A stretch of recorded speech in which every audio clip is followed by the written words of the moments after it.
Hi there, Altenew friends. Welcome back to another perfect pairing. In this card making tutorial, we will embrace the technique of illustrated elements on cards. I know I am guilty of overanalyzing card designs, but there's something bold and beautiful about organic artistic elements. Let's experiment with a few crafty ways to be a little bit more carefree.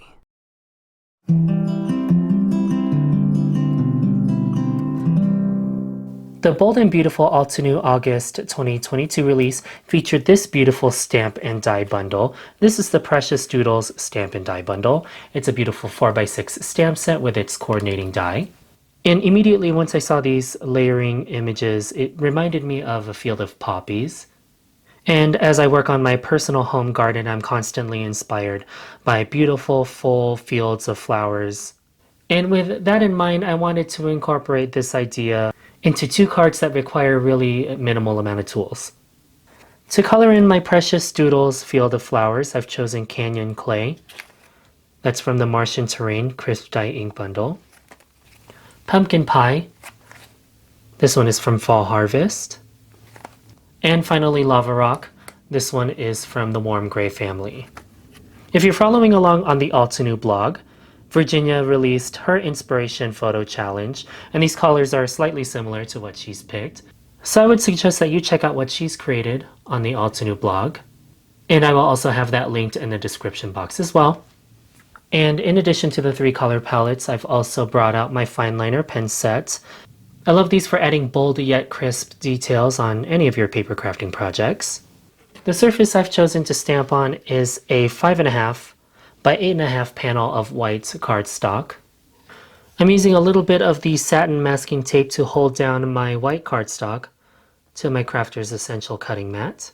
I've chosen to use an acrylic block for this project. I wanted something a little bit more carefree and loose, and not the precision that a stamping positioning tool will give me. And while there's a multitude of projects that you can make with the Precious Doodles accompanying die, I'm going to leave this out for this card project and solely focus on the stamp set itself. All of the images, except for a few details, have a two-step process. I'll start with Pumpkin Pie in the Fall Harvest bundle, and the solid flower images in the Precious Doodles layering stamp set.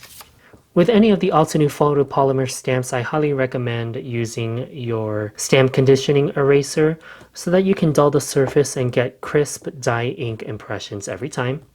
And then in a linear pattern, I will stamp these flowers onto my white canvas. And as I'm playing with this composition, I will ensure that none of these images overlap. And after stamping images in Pumpkin Pie, I'll clean off my stamp and use my stamp conditioning eraser again to dull the surface, and then move on to Canyon Clay. And just as before, as I'm adding my field of flowers to my white cardstock, I'm ensuring that these images do not overlap. After stamping my field of flowers in Canyon Clay and Pumpkin Pie, I'll move on to the smaller embellishments that are found within Precious Doodles stamp sets. I'll start with the leaves in Moon Rock, and again I've got them mounted onto an acrylic block. And for these images, I'm concentrating them towards the bottom third of my white cardstock panel. And unlike the flower images, I don't mind that these leaf images overlap onto the flowers. And I think that feels like a good concentration of leaves. And I will actually stamp the even smaller elements from Warm Gray, but this time I'll use Lava Rock instead. And this way I can distinguish between the leaves and some of these additional floral elements on my card. And I will use these images to fill in and embellish some of these emptier areas. So that was the D2 layer, the D2 solid layer I just stamped. And now I'm using the E2 layers to add these little berry motifs in random areas. And again, just like the leaves, I don't mind if these overlap onto the flowers this time. So that was E2. I'll move on to F2. And again, I'm using Lava Rock. And then finally, I'll finish off with the C2 images. And again, I'm just finding areas to fill in onto my background. To finish off the layers of my field of flowers that I have, I'll use permanent black crisp ink, and then I'll follow these images with their respective outlines. Now I won't use all of them on this card. I'll use A1, B1, G1, H1, and I1. These are the outline images to the leaves and the foliage. And then I'll show you what I'll do instead of using the C1, D1, E1, and F1 layers. Now I don't mind that these images don't line up exactly. I think it'll mirror and harmonize the hand-drawn details that we will work on in a few moments. Which is why I intentionally decided to not use a stamp positioning tool for this card. I thought that the imperfect alignment would add to the playful feel of this field of flowers. And sometimes it's just a nice exercise to let go a little bit. So after stamping the B1 layer, I'll move on to the A1 layer. I like the final look of the A1 layer. So then I'll move on to the foliage. I'm starting with H1. And again, I'm just loosely stamping the outline to this on top of my solid leaf images. I'm really happy with the outcome of the flowers and the leaf images. So then I'll start working on the rest of the panel. And that's where these fine liners are going to come into play. So I've picked the O1 Altenew Fine Liner pen.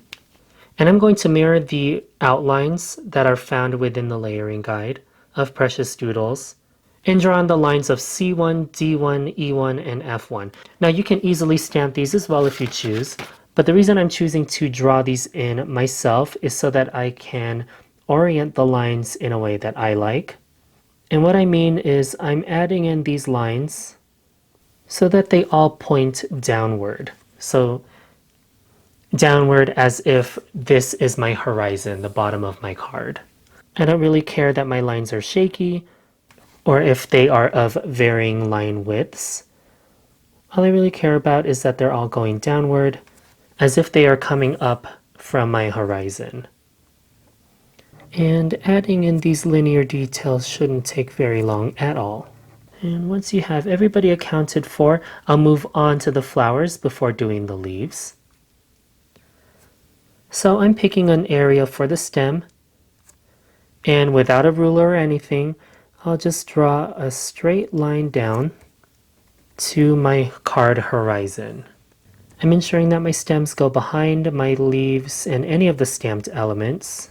But if I notice that on my way down I do grab a leaf, I'll be sure to incorporate that into my stem. So for example, this random flower here, I'll actually start from the bottom, incorporate these leaves. Maybe I'll curve a little bit to pick up a few. And I notice that this flower will also pick up this leaf. So I'll start from the bottom. And after connecting all of my flowers to my horizon, I'll find my little details that sort of float, and I will also connect those to my horizon. So for example, this one right here, I'll create a little bundle and connect that to my ground. And hopefully you're getting the drift that there are really no mistakes on this card. If you think that this connects to the ground, go ahead and draw a line down to your horizon. And the more irregular and carefree your card is, the more organic this all feels, and that's what I really wanted my end goal to be on this field of poppies.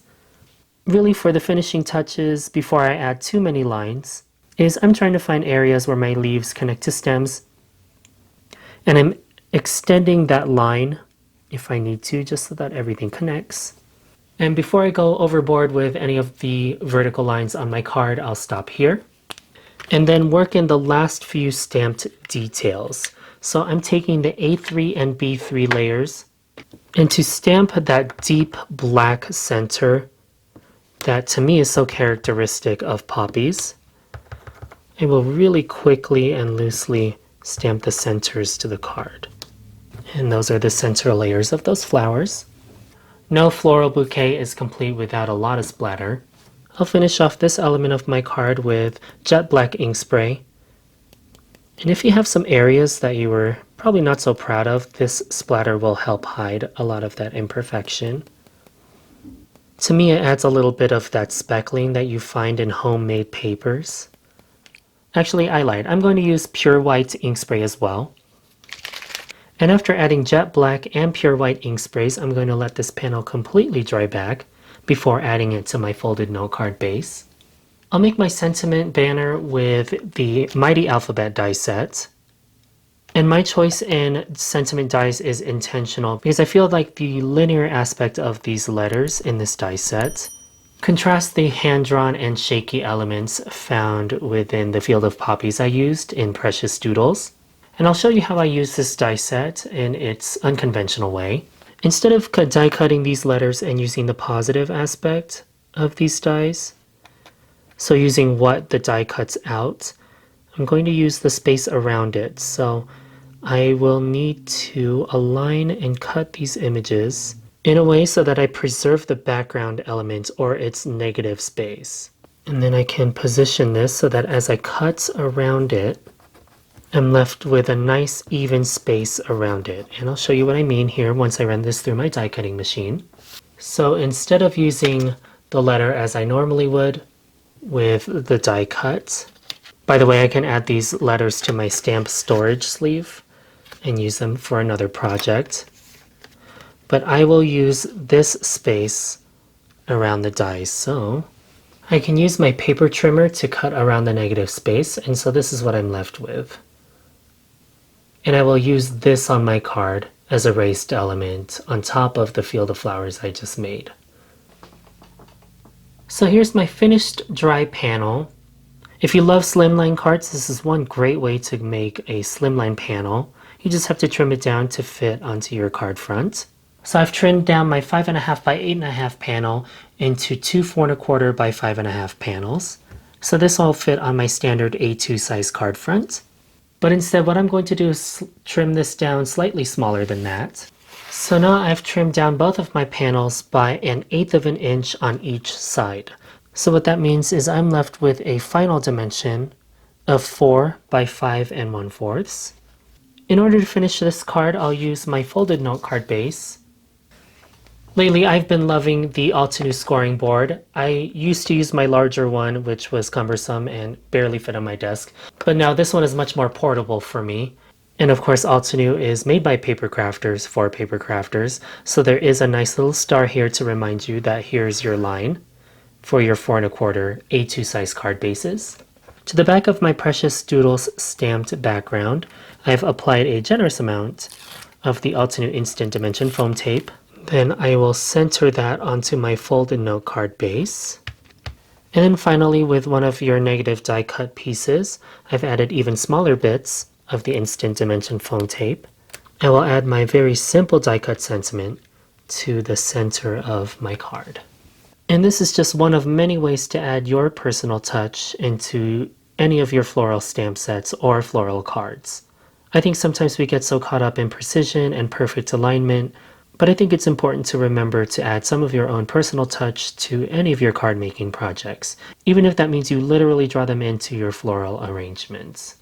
So that's 2 cards that you got from one panel just by adding line drawn elements onto your floral cards. My series encourages you to shop your existing Altenew stash and rekindle their love with newer releases. Perfect Pairings with Jaycee airs on the Altenew channel every second and fourth Sunday of the month. Please make sure you like and subscribe if you haven't already. Thank you so much for tuning in to this Perfect Pairing episode with me, and I'll see you in the next one. Hello there! Did that video just spark your creativity? And do you want more project ideas and inspiration videos too? Well, if you do, please make sure that you subscribe to the Altenew YouTube channel. Also, make sure that you do click that notification bell so you don't miss a video. Thanks so much for watching. Bye bye!